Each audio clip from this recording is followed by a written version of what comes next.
Jai Gurudev. Just now we are starting the new topic that moving coil galvanometer. That is इसको permanent magnet moving coil galvanometer भी बोलते हैं. तो first of all we should know what is the main function या what is the work of the moving coil galvanometer.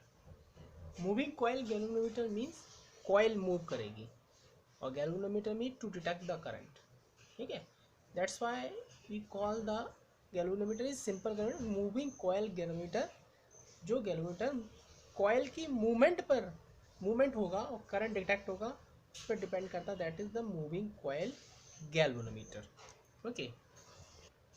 In the left you can see the it is the formation. It is type of the galvanometer. Okay. तो what is the galvanometer? It is the electronics device. It is the electromechanical device to detect the current. With the help of galvanometer we can current also few या micro current भी इसमें measurement कर सकते हैं. Okay. Inside the this galvanometer we use the coil. एक spring type की coil होती है जो नीडल से कनेक्ट है. तो we have to use the moving coil galvanometer and we have to use the positive and negative two terminals. Then we will connect this positive and negative terminals with the help of potentiometer or Newton is the current is flow, so needle will deflect, so it is called the moving coil galvanometer.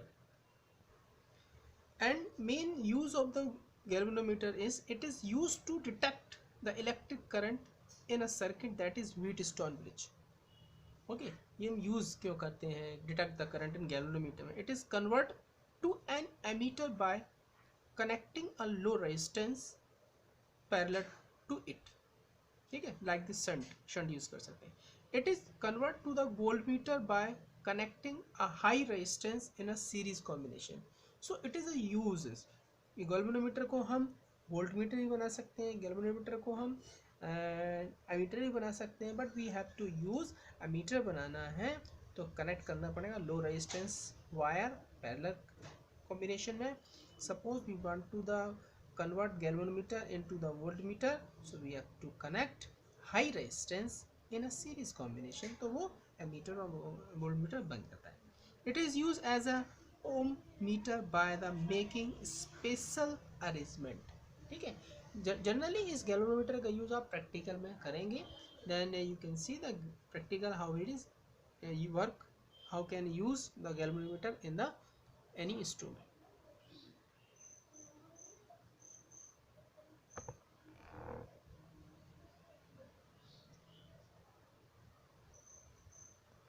Now we are going to start the construction of the moving coil galvanometer. मतलब उसकी construction M क्या construction में क्या क्या हम लिख सकते हैं वो इस पर हम डिस्कस करेंगे. फर्स्ट ऑफ ऑल इसमें NS2 strong magnet, it is a concave shape की NS2 मैग्नेट यूज़ करते हैं. और इस मैग्नेट के बीच में आर्मेचर वगैरह पूरा अरेंजमेंट सिस्टम लगाया जाता है. We are use NS magnet, and the main function of this strong magnet to produce the magnetic field. Magnetic field बनाने में काम आता है इसका. magnetic field prepare कर देता है. It is the magnetic field. Okay. N2S ये strong magnetic field इसमें इस अरेंजमेंट से एक strong magnetic field प्रिपेयर हो जाती है, क्रिएट हो जाती है. And we will take rectangular coil जिसमें कुछ टर्न होते हैं. रेक्टेंगुलर कॉइल, कॉपर कॉइल लेते हैं. रेक्टेंगुलर कॉइल, इस रेक्टेंगुलर कॉपर कॉइल को इस मैग्नेट के बीच में अरेंज कर देते हैं, फिक्स कर देते हैं. Rectangular copper coil we are using. Now we will connect in a rectangular components. ये जो रेक्टेंगुलर कॉइल है इसमें दो स्प्रिंग ऊपर और नीचे, एक फर्स्ट एंड पे एक spring, two spring we have to use in a one end and second spring in a second end, and after that we will connect in this arrangement into the magnet NS. and this is the PQRS या ABCD coil है. a PQRS coil with the spring. so this arrangement we will fix with a armature. the blue color it is the armature में इसको fix tight से बांध देते हैं, connect कर देते हैं. और फिर इस सिस्टम को हम फिर से NS जो मैग्नेटिक पोल जो मैग्नेटिक स्ट्रॉन्ग मैग्नेटिक फील्ड है उसमें फिक्स करते हैं. Like this, it is the NS pole and it is the PQRS, and PQRS rectangular coil, and it is blue color armature and the spring से बंधा हुआ है. इस पूरे अरेंजमेंट को NS जो स्ट्रॉन्ग मैग्नेट है उसके बीच में पुट अप कर देते हैं. देन आफ्टर दैट ये जो NS पोल है मैग्नेटिक फील्ड डेवलप होगी, वो इसमें मैग्नेटिक फील्ड पूरा इसमें पूरा डेवलप हो जाएगी. Like this we can see the magnetic field develop in the. तो मैग्नेटिक फील्ड मैग्नेटिक फोर्स इस जो PQR है जो कॉयल है जो मैग्नेटिक फोर्स इस पर अप्लाई होगा. देन आफ्टर दैट इसके बाद when we will apply the small current, जैसे ही स्मॉल करंट इस कॉयल में आता है तो उसमें इलेक्ट्रिक फील्ड भी डेवलप हो जाती है और मैग्नेटिक फील्ड पहले से ही है. तो टॉर्क डेवलप होता है, पेयर ऑफ फोर्स में टॉर्क डेवलप होता है. That torque applied on the needle, इस स्प्रिंग के थ्रू इसमें लगता है नीडल पर, जिससे ये टॉर्क के थ्रू ये जो करंट का डायरेक्शन है करंट फ्लो इंडिकेट करता है कि ये यहाँ से टर्न होकर राइट या लेफ्ट पे पहुँच जाता है. That means the flow current हो रहा है, इसका हमें नॉलेज होता है कि कितना करंट फ्लो हो रहा है. Whenever we are increase the flow of current की वैल्यू को इंक्रीज करेंगे तो ये डिफ्लेक्शन, इसको हम डिफ्लेक्शन एंगल बोलते हैं. ठीक है, we will discuss that it will increase slowly. And उस जो आर्मेचर का जो अरेंजमेंट है उस अरेंजमेंट के टू एंड्स हैं, one and second and.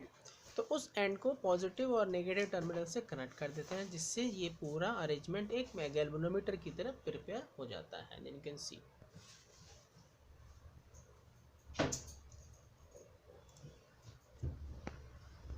now mean the working and principle of the moving coil galvanometer.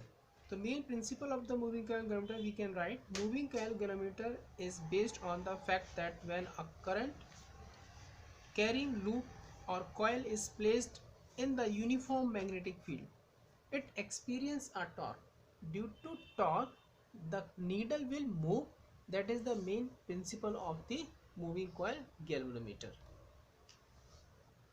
You can see then according to the diagram that NS पोल में ये मैग्नेटिक फील्ड है. ठीक है, अब ये कॉयल है जो हमने कॉपर कॉयल ली है. ठीक है, जैसे ही करंट फ्लो कराएंगे और टॉर्क डेवलप हो जाएगा उसमें, तो टॉर्क ड्यू टू टॉर्क ये जो कॉयल है ये मूवमेंट स्टार्ट हो जाएगा, इसका मूवमेंट स्टार्ट होगा. ठीक है, मूवमेंट स्टार्ट होगा that we can say the flow of current, मतलब करंट फ्लो हो रहा है किसी भी इंस्ट्रूमेंट से या किसी भी व्हीटस्टोन ब्रिज में या पोटेंशियोमीटर में, किसी में मीटर ब्रिज में भी यूज़ करते हैं इसका.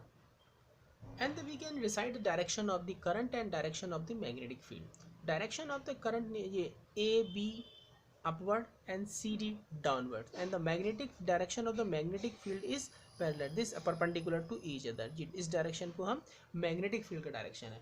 और कॉयल ये ग्रीन से दिख रहा है, it is the direction of the flow of current in the coil. Due to torque you can see the this coil में देखिए ये मैग्नेटिक फील्ड है और ये कॉयल से एंगल जिसको बोलते हैं कि रिस्टोरिंग फोर्स अप्लाई होता है. Then it can be able to move the this coil, और इस कॉयल से जो स्प्रिंग लगी हुई स्प्रिंग से ये नीडल लगी हुई. Then after that the needle will move that due to the restoring force.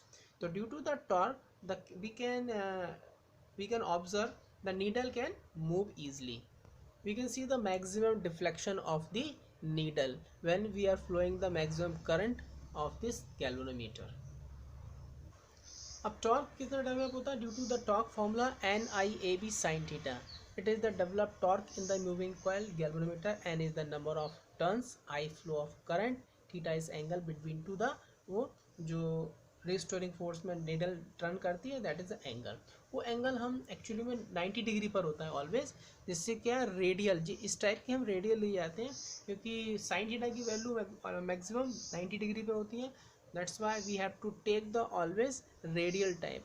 तो core of this NS pole is always radial. Then you can see the when the coil will turn means move, the needle also move. It is aerial vector or magnetic field. The magnetic field and the aerial vector, that is net needle, always the angle between this is theta degree. This is theta degree. Theta is the value of theta is 90 degree. So it is the benefit of the curve लेने का ये reason है. That's why we are taking theta is equal to and 90 degree always. That this all thing we have to write in working. ये सारी चीज़ें हमको working जो लिखे वर्किंग में लिखना पड़ेंगी अगर वर्किंग पूछते हैं तो.